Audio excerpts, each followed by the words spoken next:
जम्मू के साथ साथ कश्मीर में भी बिल्डोजर चला है सर, लगातार उसकी सियासत हो रही है सर, इसके बारे में क्या बताएं?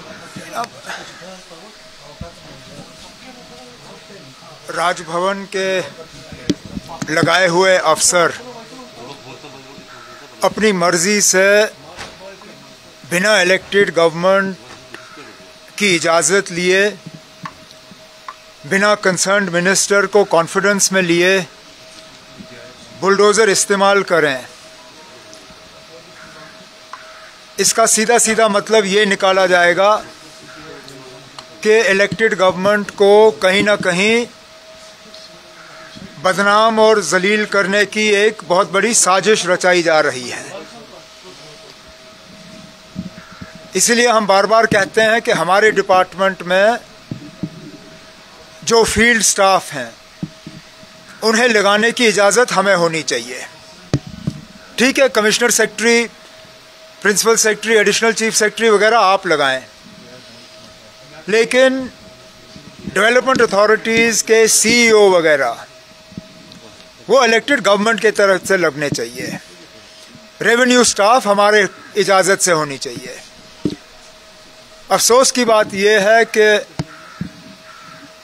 इन पोस्ट्स पे बिना हमसे मशवरा किए हुए, बिना हमसे बात किए हुए अफसर लगते हैं और फिर वो अफसर कहीं और से डिक्टेशन लेके बुलडोज़र अपना निकाल के कार्रवाई जो है अपनी शुरू करते हैं।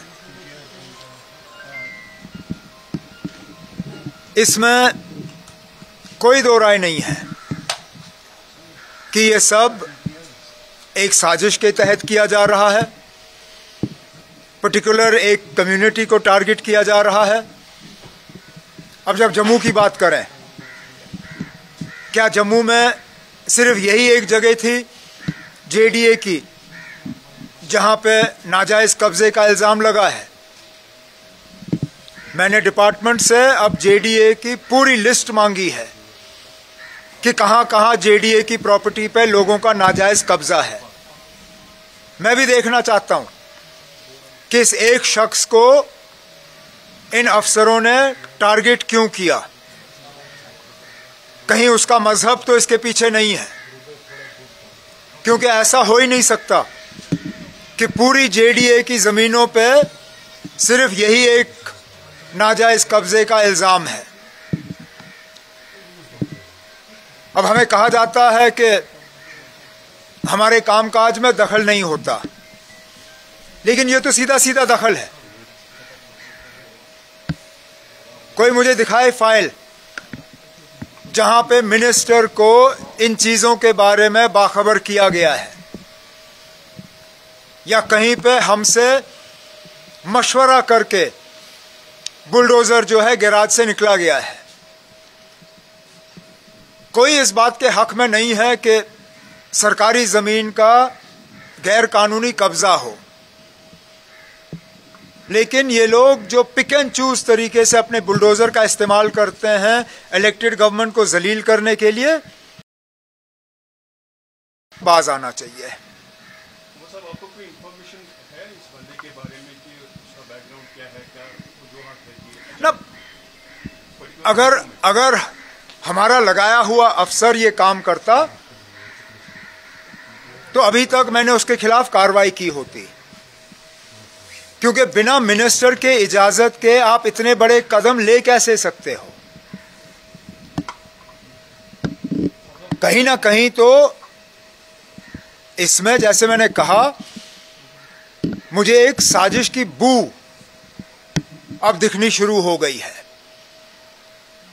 क्योंकि एक बार ये होता तो मैं कहता चले ना गलती से हुआ है, दो बार होता तो मैं कहता चलिए हो सकता है कि हुआ हो, लेकिन लगातार एक के बाद एक इस तरह की चीजें, ये सिर्फ और सिर्फ इलेक्टेड गवर्नमेंट को जलील और बदनाम करने के लिए किया जा रहा है, क्योंकि वो इस इलेक्शन के नतीजों को ये लोग हजम नहीं कर पाते।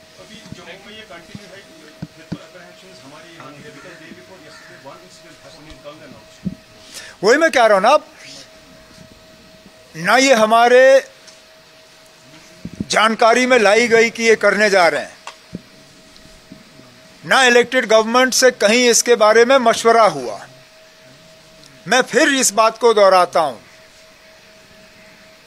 कोई इस चीज के हक में नहीं है कि गैर कानूनी सरकारी जमीन पे कब्जा हो किसी का, लेकिन कब्जे को ठीक करने का तरीका यह नहीं है कि आप पिक एंड चूज तरीके से करें। लिस्ट निकालिए।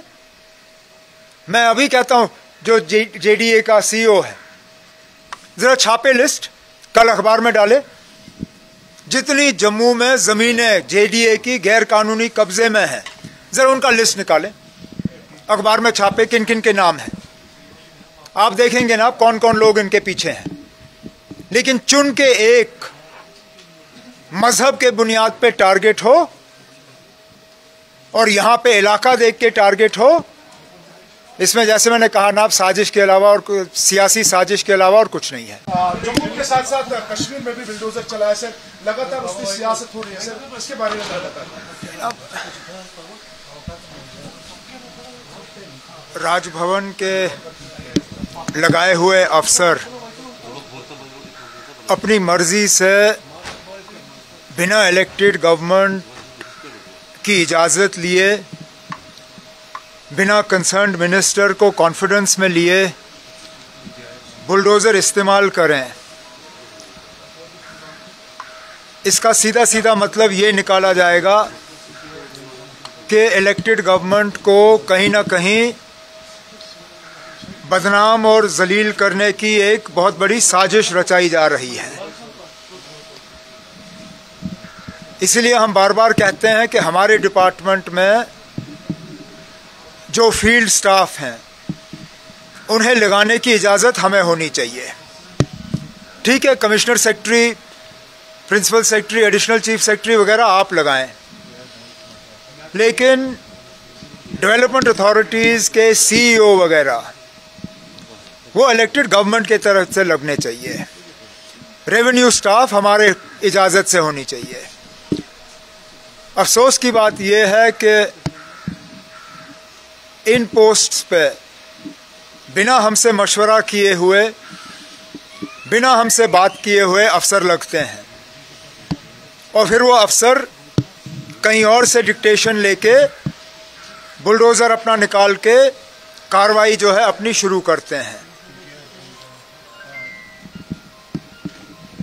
इसमें कोई दो राय नहीं है कि ये सब एक साजिश के तहत किया जा रहा है, पर्टिकुलर एक कम्युनिटी को टारगेट किया जा रहा है।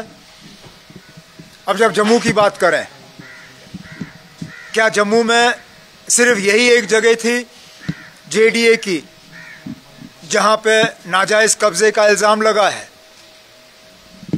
मैंने डिपार्टमेंट से अब जेडीए की पूरी लिस्ट मांगी है कि कहां कहां जेडीए की प्रॉपर्टी पे लोगों का नाजायज कब्जा है। मैं भी देखना चाहता हूं कि इस एक शख्स को इन अफसरों ने टारगेट क्यों किया। कहीं उसका मजहब तो इसके पीछे नहीं है, क्योंकि ऐसा हो ही नहीं सकता कि पूरी जेडीए की जमीनों पे सिर्फ यही एक नाजायज कब्जे का इल्जाम है।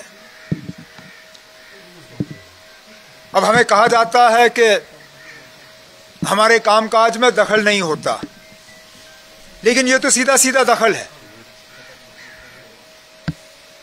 कोई मुझे दिखाए फाइल जहां पे मिनिस्टर को इन चीजों के बारे में बाखबर किया गया है, या कहीं पे हमसे मशवरा करके बुलडोजर जो है गैराज से निकला गया है। कोई इस बात के हक में नहीं है कि सरकारी जमीन का गैर कानूनी कब्जा हो, लेकिन ये लोग जो पिक एंड चूज तरीके से अपने बुलडोजर का इस्तेमाल करते हैं इलेक्टेड गवर्नमेंट को जलील करने के लिए, बाज आना चाहिए। वो सब आपको कोई इंफॉर्मेशन है इस बंदे के बारे में कि उसका बैकग्राउंड क्या है, क्या वजूहत है कि ना, अगर हमारा लगाया हुआ अफसर ये काम करता तो अभी तक मैंने उसके खिलाफ कार्रवाई की होती। क्योंकि बिना मिनिस्टर के इजाजत के आप इतने बड़े कदम ले कैसे सकते हो? कहीं ना कहीं तो इसमें, जैसे मैंने कहा, मुझे एक साजिश की बू अब दिखनी शुरू हो गई है। क्योंकि एक बार ये होता तो मैं कहता चले ना गलती से हुआ है, 2 बार होता तो मैं कहता चलिए हो सकता है कि हुआ हो, लेकिन लगातार एक के बाद एक इस तरह की चीजें, ये सिर्फ और सिर्फ इलेक्टेड गवर्नमेंट को जलील और बदनाम करने के लिए किया जा रहा है, क्योंकि वो इस इलेक्शन के नतीजों को ये लोग हजम नहीं कर पाते।